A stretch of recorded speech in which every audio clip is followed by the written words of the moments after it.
آج بھی تو گھر براہیم کا ایماں پیدا آگ کر سکتی ہے انداز گلستہ پر۔ جنگ موتا 8 ہجری میں یہ کیسر روم کی فوج کا مقابلہ سرکار دو عالم صلی اللہ علیہ وسلم نے 3000 صحابہ کرام کو روانہ کیا۔ پہلے ہی بتا دیا کہ فلاں شہید ہو تو پھر یہ جھنڈا اٹھائے گا، یہ شہید ہوں تو یہ اٹھائے گا۔ وہی ہوا، خود نبی پاک نے ان کو روانہ کیا۔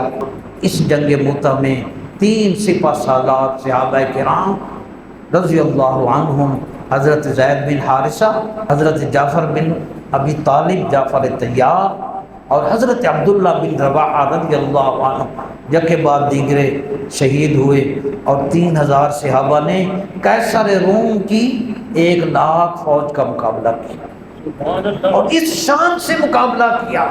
حضرت ابو ہریرہ کہتے میں نے ان فوج کو دیکھا حیران۔ مجھے ایک صحابی نے کہا ابو ہریرہ یہ کچھ نہیں ہے، تو بدر میں نہیں تھا؟